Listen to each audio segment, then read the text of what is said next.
साथियों नमस्कार, मैं विनय कुमार स्वागत करता हूं आप सभी का अपने YouTube चैनल वीके मोटिवेशन में। साथियों, जैसा कि पिछली वीडियो में हमने बताया बिजनेस और जॉब के बारे में, लेकिन आज हम बात करने वाले हैं सिर्फ बिजनेस के बारे में। इस वीडियो को देखने के बाद आपको बिजनेस की छोटी छोटी बारीकियां समझ में आएंगी कि बिजनेस कैसे ग्रोथ करता है और बिजनेस को करने के लिए क्या क्या चीज़ें हमें चाहिए। तो हम वीडियो को ज़्यादा लंबी ना करते हुए हम शुरू करते हैं video. Today we are going to know world biggest business opportunity 2021 mission आत्मनिर्भर भारत। आइए आज हम जो बात करने वाले हैं अपने देश को आत्मनिर्भर बनाने की। हम मिलते हैं विश्व के पहले अमीर इंसान से, जे पॉल गेट्टी। इन्होंने अमीर बनने का एक फॉर्मूला बताया। ये कहते हैं कि अगर आप अमीर बनना चाहते हैं तो आपको बिजनेस करना पड़ेगा, लेकिन बिजनेस भी ऐसा जो लोगों की रोज़मर्रा की ज़रूरत का हो। मतलब सुबह से लेकर शाम तक जो भी हमारी दैनिक दिनचर्या में प्रोडक्ट यूज़ होते हैं, अगर हम उनका बिजनेस करें तो हम अमीर हो सकते हैं।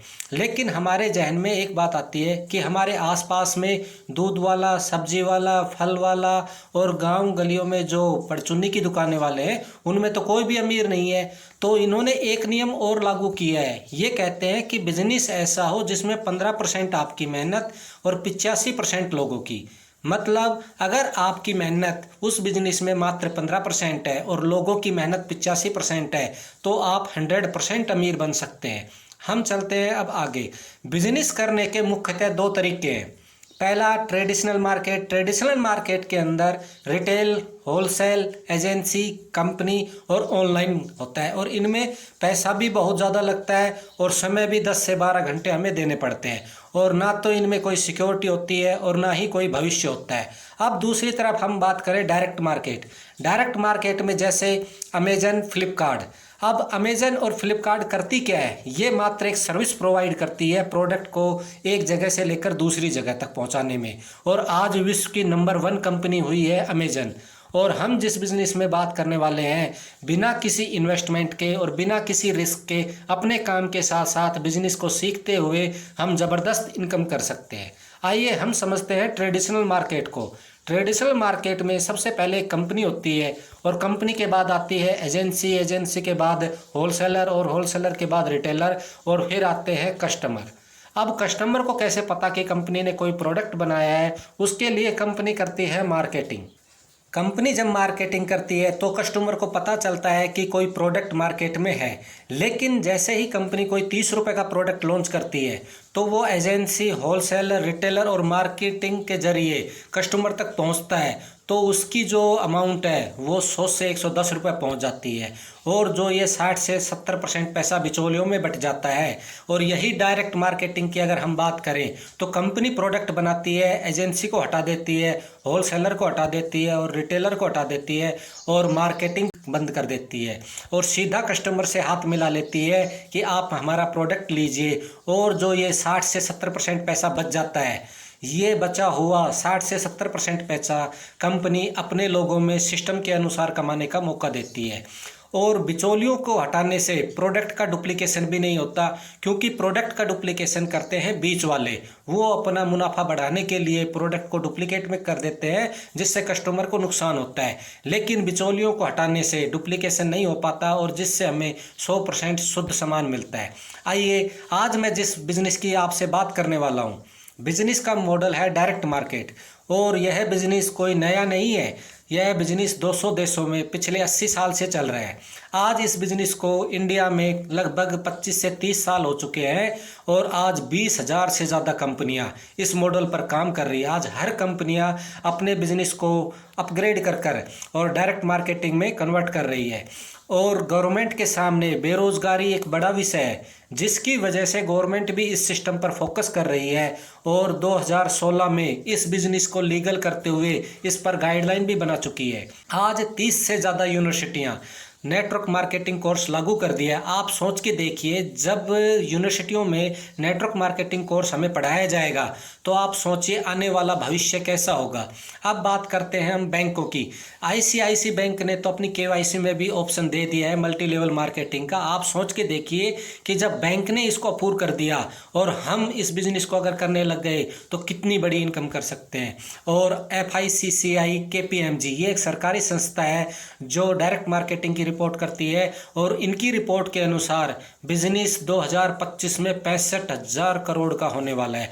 आप सोचिए कि जब 2025 आएगी और 65,000 करोड़ से ज़्यादा का बिजनेस होगा, उस वक्त ये बिजनेस कितनी ऊंचाइयों को छुएगा। अगर आज हम इस बिजनेस की शुरुआत करते हैं और इसको करने का फैसला लेते हैं तो आने वाले 3 से 4-5 साल हमारे लिए बहुत ही गोल्डन चांस होंगे। अब बात हम कर रहे हैं बिजनेस अपॉर्चुनिटी इन मार्केट, मतलब बिजनेस ऑप्शन इन मार्केट, मतलब हमारे पास मार्केट में बिजनेस के क्या क्या ऑप्शन है। सबसे पहले तो हमारे पास होता है ऑप्शन कंपनी का, हम कंपनी ओपन कर सकते हैं। उसके बाद हम एजेंसी के बाद होलसेल और होलसेलर के बाद रिटेलर, ये 4 ऑप्शन है। अगर हम इन चारों ऑप्शन में से कुछ भी नहीं करते तो आप हमेशा जीवन भर कस्टमर तो हमेशा बने रहेंगे प्रोडक्ट के। अब बात करते हैं हम बिजनेस में क्या क्या चाहिए। बिजनेस में सबसे पहले चाहिए पैसा, और उसके बाद चाहिए मार्केटिंग, और उसके बाद चाहिए लोग। अब हम इस चीज़ को समझने वाले हैं कि कंपनी सबसे पहले पैसा लगाती है कंपनी ओपन करने के लिए 1 करोड़ रुपए से ज़्यादा। अब वो मार्केटिंग करेगी, लेकिन मार्केटिंग किसके लिए करेगी? एजेंसी के लिए। वो अपने साथ एजेंसी को जोड़ेगी, उसको सिर्फ एजेंसी चाहिए। और जैसे ही उसके साथ एजेंसी आती है, वो एजेंसी वालों के पास जाके बताते हैं अगर आप इस प्रोडक्ट की एजेंसी लेते हैं तो आपको ये प्रॉफिट होगा।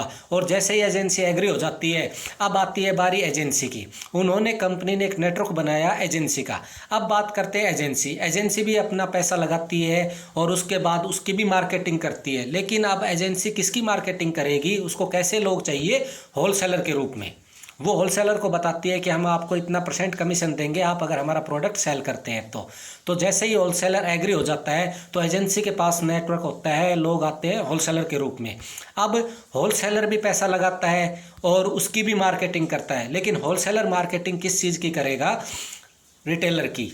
और जैसे ही उसने रिटेलर को बताया कि भाई आप हमारा ये प्रोडक्ट बेचिए और इससे आपको इतना % प्रॉफिट होगा, तो होलसेलर के पास लोग आए रिटेलर के रूप में। अब रिटेलर भी पैसा लगाता है और वो मार्केटिंग करता है घर अपनी दुकान के ऊपर, और उसके पास आते हैं कस्टमर। अब ये जो बेचारा कस्टमर है ये इसके पास आता है और इसका भी एक नेटवर्क बन जाता है रिटेलर के पास कस्टमर का। कस्टमर ने प्रोडक्ट खरीदा, रिटेलर को प्रॉफिट हुआ, रिटेलर होलसेलर के पास लगता है तो होलसेलर को फ़ायदा होता है, उसके बाद एजेंसी को भी प्रॉफिट होता है और कंपनी को प्रॉफिट होता है। इन चारों को तो प्रॉफिट होता है, लेकिन कस्टमर को क्यों प्रॉफिट नहीं होता? और जबकि आप देखेंगे कि कस्टमर प्रोडक्ट भी लेके आता है, पैसे भी लगाता है और उस चीज़ की मार्केटिंग भी करता है। आप ये समझ के देखिए कि जैसे आप कोई प्रोडक्ट लेके आए, अगर आपको अच्छा लगा तो आप अपने परिचित सबको बताएंगे कि भाई मैंने ये प्रोडक्ट लिए, अच्छा आप वहाँ पे जाइए, या वहाँ पर मार्ट में आप मॉल में जाएंगे तो आपको इतने रुपए की छूट मिल रही है तो आप वहाँ से लेके आइए। आप ऑनलाइन के बारे में हर जगह उसका प्रचार करेंगे। मतलब आपने मार्केटिंग सारी जगह की, आपने पैसे भी लगाए, लेकिन सिर्फ आप एक काम नहीं कर पाते, लोगों को अपने साथ ला नहीं पाते। और यही कारण है कि एक कस्टमर बगैर पैसे कमाए रह जाता है। और जबकि आप सभी को मालूम है अगर कस्टमर प्रोडक्ट ना खरीदे तो ऊपर न तो रिटेलर कमा पाएगा, न होलसेलर, न एजेंसी और न कंपनी। जब सारे दामोदार सिर्फ कस्टमर पर ही डिपेंड है तो कस्टमर की इनकम क्यों नहीं होती? आज हम बात करेंगे इस कस्टमर की इनकम के ऊपर। आइए हम चलते हैं। हमारी भाषा जिसको हम डायरेक्ट मार्केट कहते हैं, उसके अंदर पैसा लगाने का मतलब होता है एक्टिवेशन करना, और मार्केटिंग का मतलब होता है प्रमोशन करना, और लोगों का मतलब होता है नेटवर्क। आप इन चीज़ों को अच्छी तरह से समझ जाइए। अब बात करते हैं, आप किसी भी काम का चुनाव करिए, आपको ये काम करने ही होंगे कि आपको पैसा भी लगाना होगा, आपको मार्केटिंग भी करनी होगी और आपको नेटवर्क की भी ज़रूरत है। आप चाहे कंपनी, एजेंसी, होलसेलर, रिटेलर कुछ भी काम कीजिए, आपको इन चीज़ों की तो आवश्यकता 100% पड़ेगी। अब बात करते हैं हम एक बहुत ही इम्पोर्टेंट वर्ड की, मार्केटिंग। मार्केटिंग मीन्स जोड़ना ही होता है। मार्केटिंग करेंगे तो उसका अर्थ लोगों को अपने साथ लाना ही होता है। और आइए जानते हैं हम कि एक कस्टमर कैसे पैसा कमा सकता है। हेलो साथियों, अभी तक की वीडियो में आपने देखा कि कैसे एक बिजनेस ग्रो करता है, कैसे ट्रेडिशनल मार्केट के अंदर एक कंपनी आती है और एक एजेंसी आती है, एक होलसेलर आता है, एक रिटेलर आता है। लेकिन आपने इन सारी चीज़ों में नोट किया होगा, इन सब को एक कस्टमर की आवश्यकता होती है, क्योंकि वो कस्टमर परचेज करता है तो तभी रिटेलर को इनकम होती है, तभी होलसेलर को इनकम होती है, तभी एजेंसी को इनकम होती है और तभी इनकम होती है कंपनी को। लेकिन कस्टमर देखिए प्रोडक्ट भी खरीदता है और उसकी मार्केटिंग भी करता है, लेकिन सिर्फ एक काम न करने की वजह से उसको कोई इनकम नहीं आती। वो है लोगों को अपने साथ लाना। लेकिन आने वाली अब हमारी वीडियो में आप देखेंगे कि कैसे कस्टमर प्रोडक्ट भी खरीदेगा और मार्केटिंग भी करेगा, और साथ में जो ना करने वाला काम था लोगों को अपने साथ भी लेके आएगा और इनकम भी करेगा। तो आपने अगर अभी तक मेरा चैनल सब्सक्राइब नहीं किया है तो सब्सक्राइब कर बेल आइकन दबाएं, ताकि मेरी आने वाली हर वीडियो का नोटिफिकेशन आपको मिले। और इस चैनल को ज़्यादा से ज़्यादा लाइक और शेयर कीजिए, ताकि हर कस्टमर का बेनिफिट हो। और आप देखेंगे कि एक सिस्टम में आने के बाद एक कस्टमर कैसे बड़ी इनकम करता है।